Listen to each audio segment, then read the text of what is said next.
Uzubillahi minash shaitani rajim bismillahir rahmanir rahim ẹ káàsán ẹ kúrọ̀lẹ́ ẹ káalẹ́ ṣàlàáfíà lẹ wà gẹ́gẹ́ bí mi ọ̀pọ̀ ìbá ìtúnṣe wà lẹ́ni thank you always thank you gbogbo ẹ̀yin tẹ́ bá mi ra product thank you so much. Èní tí ọ̀rọ̀ obìnrin mo fẹ́ sọ nítorí one of my fans ó ti challenge me on point kì í sọ ara àwọn obìnrin ni mo máa ń sọ̀rọ̀ obìnrin náà kí ni ìpínlẹ̀ channel yìí ọ̀rọ̀ obìnrin ni náà bóyá ẹ̀ kí ń kọ bí ara sí i ó ní nǹkan tó ń mì ní pé kí ni mo lè fún obìnrin láti mọ lift ọmú wọn mo ní alhamdulillah pé a sì ń ṣe lọ́wọ́ ó sì wà ní test a sì ń test ẹ̀ òun ló ti fún mi ní oore ọ̀fẹ́ láti máa lẹ ẹnu gbàǹgbà pé ẹ wá rà o ó máa gbọ́mú sókè o ó máa fún ọmú yín ní ńlá o so yẹn máa jẹ́ kọ́ mú yín ní tóbi o níwọ̀nba o bí mo ṣe sọ fún ní ti nìyẹn and mo fẹ́ fi ìwọ tó pè mí yẹn mo fẹ́ fi yẹ pé kó o fi mọ̀ pé lóòótọ́ ni èyí tẹ́ máa fi pa lélẹ̀ bẹ́ẹ̀ ṣe ò ní wọ́n sì ó ṣì wà lórí kinní lọ́wọ́ o pé wọ́n ń gbádà rẹ̀ lọ́wọ́ ṣóyẹ powder rẹ̀ lélẹ̀ ṣóyẹ yín so wọ́n ń gbádà rẹ̀ lọ́wọ́ Ọlọ́run jẹ́ kó fún wa ní èsì ayọ̀ tó bá ti fún wa ní èsì ayọ̀ ìwọ náà gbogbo yín náà lè máa jẹ àwọn àǹfààní ẹ̀ ṣe mọ̀ pé owó náà ló bá dé because gbogbo àwọn tá a fún náà owó náà la fún wọn pé tó kí wọ́n fi test ẹ̀ bẹ́ẹ̀ adúpẹ́ ọ̀dọ̀ Ọlọ́run ó ń yí di result owó náà la fi gbé jáde so owó náà lè máa san o mo fi mọ́ sọ pé owó ló bá dé o ẹ má jẹ́ ká fi àkókò ṣòfò lórí yẹn so ó wá specifically ó wá sọ one or two things fún mi then nǹkan tó wá sọ fún mi yẹn Olúwa jẹ́ kémi náà rántí pé ó ti ṣẹlẹ̀ sí èèyàn méjì mẹ́ta tí mo mọ̀ tó jẹ́ pé àkọ́bí ara sí i òun ni mo wá ní kí wọ́n bá àwọn èèyàn sọ pé ẹ lè ní oore ọ̀fẹ́ láti jẹ́ ọ̀rọ̀ tí mò ń sọ especially àwọn tó ń tọ́mọ lọ́wọ́ especially àwọn tó ṣẹ̀ṣẹ̀ marry especially àwọn tó ń bọ̀ lẹ́yìn tí wọ́n máa marry ṣóyé yín ṣé ẹ mọ̀ pé tí obìnrin bá ti lóyún gbogbo obìnrin normal ni prolactin level wọn ó high kí ni prolactin level yìí ó ló ní ṣe pẹ̀lú èèyàn ní ọmú èèyàn ní omi lọ́mú nígbà tí èèyàn bá lóyún òun ló wà responsible fún kinní yìí so tí èèyàn bá ti wà nínú oyún level rẹ̀ ó máa high prolactin level ó máa high especially nínú àwọn pregnant women so tó bá di pé èèyàn bá wá bímọ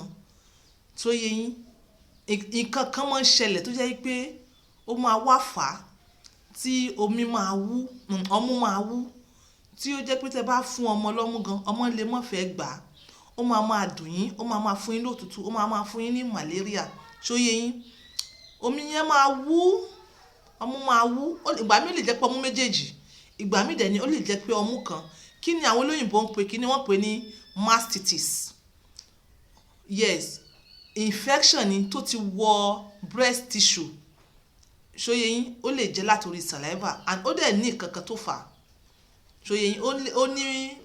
preventive measure tó yẹ kẹ́ ẹ ṣe tẹ́ ẹ ṣe tó fa irú kíní yẹn especially a new mother tí ò mọ kan tó yẹ kó ṣe nígbà tí kíní wọn fún yín ní tó fún wọn ní òtútù àwọn míì wọn ò ní sùúrù láti ṣe like home remedy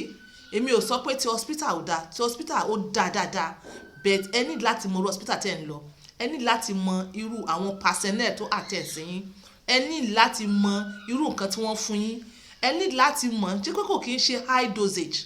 tó bá jẹ́ high dosage lẹ lò of that thing tó fi ń cause swelling ṣóyé yín ó máa pa ọmú yín ni even after childbirth ẹ máa rí i pé bí ọmú yín ṣe secrete dáadáa tí ọmú obìnrin bá secrete omi tó ń fọmọ lọ́mú ó yẹ kínú rẹ̀ dùn pé ara àwọn ó respond sí needs ọmọ rẹ̀ ni but ìgbà míì kò gbọdọ̀ pọ̀jù kó tó bá ti lọ pọ̀jù náà ó máa di pé ó result sí nǹkan blockage or nǹkan tá à ń sọ yìí so ó ti wá pọ̀jù ọmú yẹn ti engorged ẹ wá gbé lọ sí hospital ẹ ní láti mọ̀ nǹkan tí wọ́n fẹ́ fún yín o ṣé kò kí ń ṣe high dosage wọ́n máa fún yín wọ́n máa ti lọ fún yín ní high dosage ó lè fà á kí ọmú yẹn mọ́ dìde mọ́ pátápátá kó dàbí ẹ bá lóyún gan wọ́n máa di pé ó lè mọ́ dìde mọ́ pátápátá nítorí wọ́n á fẹ́ reduce nǹkan tó abẹ́rẹ́ míì àbógun míì tí wọ́n fún yín ó lè jẹ́ wípé ó máa reduce the prolactin level yín. Tó bá wá jẹ́ high dose ni ó lè kílẹ̀ pátápátá. Àfi oore ọ̀fẹ́ Ọlọ́run ló lè jẹ́ kí irú nǹkan bẹ́ẹ̀ yẹn kó dìde again. Gbogbo ẹ̀ wọ̀ntúnwọ̀nsì ni prolactin level yìí kò gbọdọ̀ pọ̀ jù. Bẹ́ẹ̀ náà ni treatment tí wọ́n máa fún yín kò gbọdọ̀ pọ̀ jù. Ó ní treatment kan tí wọ́n pè ní bromocriptine. Bromocriptine yìí is a class of medication called dopamine receptor agonist. Ó máa ń treat hyperprolactinemia by decreasing the amount of prolactin in the body. So tó bá jẹ́ pé òun ni wọ́n fún yàn, ṣé mọ̀ pé kíní yẹn sì yìí wọ́n fẹ́ fi couple that hyperprolactinemia ni. Tí wọ́n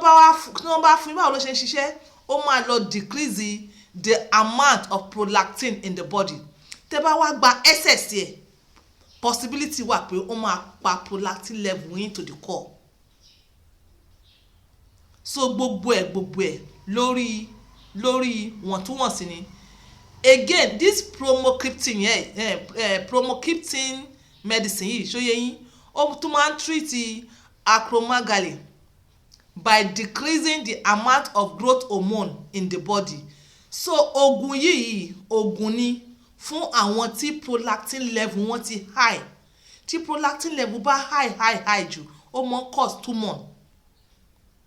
So oògùn yìí ni wọ́n máa fún àwọn èèyàn. So tó bá tún wá lọ pọ̀ jù again, ó lè pa prolactin level to the core. So ẹ jẹ́ kí n sọ fún ẹ̀yin tèmi, wọ̀ntúnwọ̀nsì òun ni gbogbo nǹkan. So ọ̀rọ̀ tí mò ń sọ, it is not about pé hyperprolactinemia òun ni mò ń sọ. Ọ̀rọ̀ tí mò ń sọ yìí ni pé kí ọmú ti engorged pẹ̀lú ọyàn ká wá gbé lọ sí hospital, kí ó wá di kó wá fún wa ní medicine àbí tablet kan kó wá pa gbogbo ẹ̀ ráúráú kó mú mọ́ wá dìde, ó ní nǹkan tá à ń sọ. Èmi wá sọ pé instead tẹ́ máa lọ sí wrong hand, tẹ́ máa lọ fi gba overdose, why not kẹ́ ẹ ṣe home remedy? Ẹ ṣe home remedy. Kí ni home remedy tẹ́ máa ṣe? Ṣóyé yín, omi warm water àti towel ẹ fi máa press ẹ ní circular form, ó máa dìde. Then 2, ẹ try kẹ́ fún ọmọ lọ́mú yẹn. Tẹ́ bá fún ọmọ lọ́mú yẹn, kíní yẹn máa reduce. Then 3, oògùn kan tí wọ́n ń pè ní, èmi ò ta oògùn o, èmi ò pọ̀ pé oògùn, èmi ò togun o, through experience lèmi fi ń sọ̀rọ̀. Oògùn tí wọ́n máa sábà lò fún bóyá ara ń ròyàn àbí orí ń fọ́yàn tó yẹ yín, ká sọ pé ibuprofen, ká sọ pé aspirin, wọ́n ń lò bẹ́ẹ̀ kò gbọ́dọ̀ pọ̀ jù. Ṣé àpá àwọn nǹkan táwọn èèyàn mu normal ni, ẹ bá ti lò lẹ́ẹ̀kan àbí lẹ́ẹ̀mejì, ó máa reduce ìnira tẹ́ ń feel nínú ara. Then ó máa reduce bó ṣe wú yẹn, ó dẹ̀ máa jẹ́ kí gbogbo omi yẹn kó lọ. Then tó bá dẹ̀ lọ, another one máa wáyé. Then a wá tẹ̀síwájú, a ní kí ló dé tí kíní yẹn fi ń ṣẹlẹ̀. Àwọn míì wọ́n ṣe fọ́mọ lọ́mú, ẹ̀sùn lé ẹ̀gbẹ́ kan lẹ́ ti mọ́ fọ́mọ lọ́mú. Tó bá sì ti wá yá kúmọ́ ẹ̀ bọ̀ sí ọmú kejì. Ọmú tó ṣẹ́kù nínú ẹ̀gbẹ́ lọ́run yẹn ńkọ́? Tó bá wá ti di pó ti pẹ́, ṣóyé yín, omi ọmú tó bá ti pẹ́, òun ni mastitis máa wọnú ẹ̀. Tẹ́ bá dẹ̀ struggle, tẹ́ bá fún ọmọ kò lè cause ọmọ ní sickness, bẹ́ẹ̀ tó bá yá tó bá sáwà ọmọ kò ní mú. So òun ló need pé ẹ need láti get rid of that water, ẹ need láti get rid of sharp. So tẹ́ bá dẹ̀ ń ṣe, ẹ lo àwọn nǹkan tí mo ti kà yìí, ẹ lè ṣe fúnra yín. Tẹ́ bá ṣe fúnra yín, ẹ need láti lọ gba overdose. Tẹ́ bá dẹ̀ lọ fẹ́ lọ sí hospital, ẹ sọ fún wọn pé irú kan báyìí, but kò ṣe tó láti ní kẹ́ ẹ ṣe lọ sí hospital on this, you can treat it. Tí ẹ bá wá treat mastitis tẹ́ leave untreated, tí ọmọ yín wà engorged, tẹ́ filẹ̀, tẹ́ ń pamọ́, ó máa wá di pé ó wá bẹ̀rẹ̀ sí ní yọ pus, ó wá di pus. Kí ni àwọn á ń pè é? Ó máa wá di pé ó wá fún yín ní breast abscesses, òun ló máa di pus. Tẹ́ ẹ bá múra, ẹ rí i pé kíní yẹn máa fún yín ní the same sign bẹ́ẹ̀ ni pé èèyàn ní cancer of the breast. So anything bá mú yàn, ẹ tètè ẹ ṣe sharp, ẹ lọ sí hospital. Ẹ bá lọ sí hospital, ẹ jẹ́ kó jẹ́ reputable. Tó bá jẹ́ pé ẹ ń fọmọ lọ́mú ni ẹ notice pé kíní yìí ń ṣe yín, ẹ wá omi warm water, ẹ fi yọ gbogbo ọmú yẹn ẹ fún ọmọ lọ́mú yẹn àbí kẹ́ ẹ lo àwọn oògùn tí mo ti pè sẹ́yìn yìí ní ẹ̀ẹ̀kan àbí ẹ̀ẹ̀mejì gbogbo ẹ̀ máa gbẹ ju pé kí wọ́n máa fún yín ní abẹ́rẹ́ overdose tó jẹ́ pé ó máa wá pa gbogbo prolactin level yín dé 0 hormone yẹn ó máa pa kò ní secret kankan mọ́ ṣe mọ̀ pé kò dáa. ok ọ̀rọ̀ ti ń pọ̀ jù lórí ọ̀rọ̀ yẹn ní láti wò tán sóyè yín so nǹkan tí mo tún wá fẹ́ sọ sí ni pé ó wá sọ fún mi pé kí ni apart from kí ni tá à ń develop yìí kó tó di pé ó jáde anybody tó bá ń wò mí ó fẹ́ help ara rẹ ó fẹ́ help ọyàn rẹ sóyè yín ẹ bẹ̀rẹ̀ sí ní sí massaging wá olive oil wá coconut oil àwọn good oil ni wá black seed ẹ bẹ̀rẹ̀ sí ẹyin include nínú àwọn oúnjẹ yín kó mọ̀ bẹ̀rẹ̀ sí ní build up lost nutrients sóyè yín ẹ wá mọ̀ massage ọmú yín ní circular form ẹ máa massage ní circular form tẹ bá massage ní circular form ẹ mọ yọwọ́ gbàgàdà tẹ máa jàn mọ́lẹ̀ ẹ yọwọ́ yẹn softly ṣóyẹ yín ó easy ìgbà míì bí wọ́n ṣe ní ká máa exercise yẹn ó tọ̀ fáwọn èèyàn ẹ bá mú cream yìí àbí oil yẹn tẹ fi sọ́wọ́ ẹ jẹ́ kó warm mọ́wọ́ yín dáadáa ṣóyẹ yín ẹ wá mú ẹ fi massage ní circular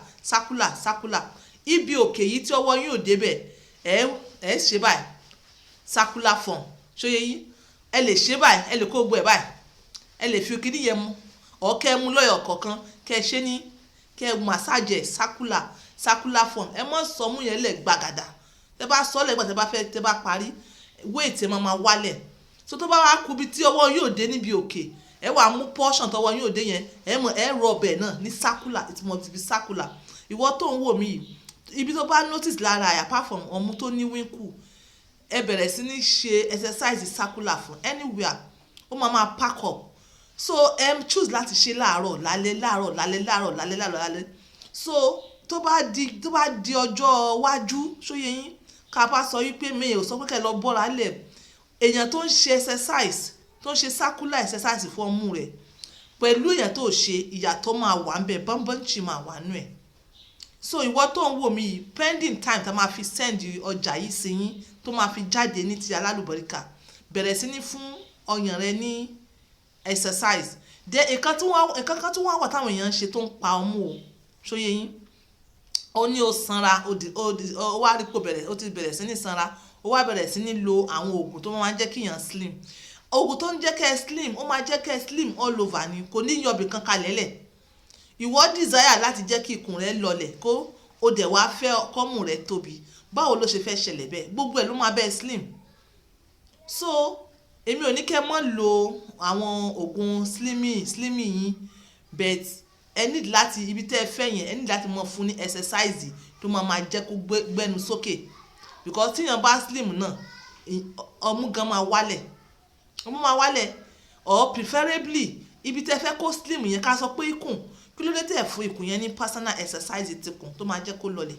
tó bá jẹ́ pé apá náà ni ẹ ṣe fún ní personal exercise bó jẹ́ pé itan ni ẹ máa fún ní personal exercise ti ibẹ̀ you understand then àwọn nǹkan tẹ́ ẹ sọ pé ẹnu ẹ fi ṣe slim yẹn ẹ máa you understand ẹ need láti mọ quantity of what you are taking ẹ mọ rush ẹ so yẹn ẹ follow guide because wọ́n máa sọ guide fún yín pé ìwọ tó ń mu slimming yìí o tó bá jẹ́ pé o fẹ́ kí ọmú ṣe báyìí o báyìí ló ṣe máa lò ó báyìí ló ṣe máa lò ó pẹ̀lú exercises ni àwọn míì nu yín ẹ mọ bí wọ́n ṣe ń lò ẹ kàn ṣáà rí pé wọ́n ń ta slimming anything lọ́jà ẹ kàn bẹ́ẹ̀ lù ẹ follow guidelines ẹ ní láti follow guidelines ìwọ tó fẹ́ kí ìtàn rẹ reduce tó kàn bẹ̀rẹ̀ sí nílò anyhow ó máa reduce ọmú rẹ náà tó yẹ o fẹ́ sanra bẹ̀ tó fẹ́ ọmú òdẹ̀ fẹ́ ti tẹ̀yìn definitely gbogbo ẹ̀ ló máa reduce then ìdẹ̀dá àwọn ọkùnrin míì bá wí ìwọ tí wọ́n fẹ́ tó lómi lọ́mú dáadáa ó ní o fẹ́ slim gbogbo ọmú wá sí ráúráú so ẹ mọ fit àwọn ọkọ yín sí consideration pé báyìí kọ́ ló ṣe fẹ́ mi o báyìí ló ṣe fẹ́ mi so this is where I'm going to stop ni pé take care of yourself take care of your body you understand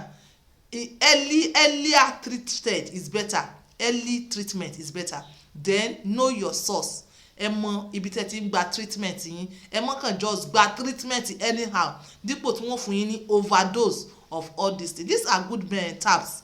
these are good kini but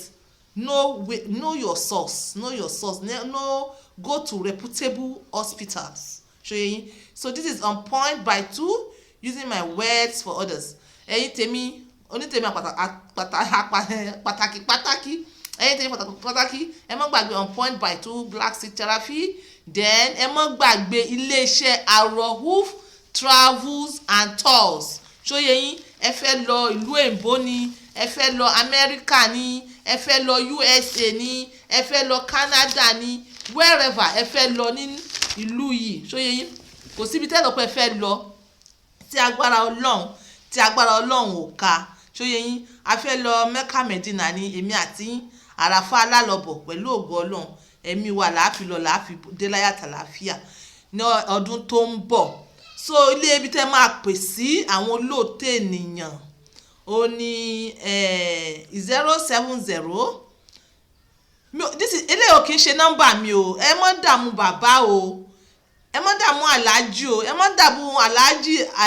Amin Tajudeen o. ṣóyẹyìn eléyìí ò kì í ṣe nọ́mbà mi o, nọ́mbà tí mo ń pè jáde yìí nọ́mbà Araouf Travels and Tours. ẹ bá fẹ́ lọ bì kankan, ẹ bá fẹ́ travel lọ lú èbó àbí Mecca àbí umrah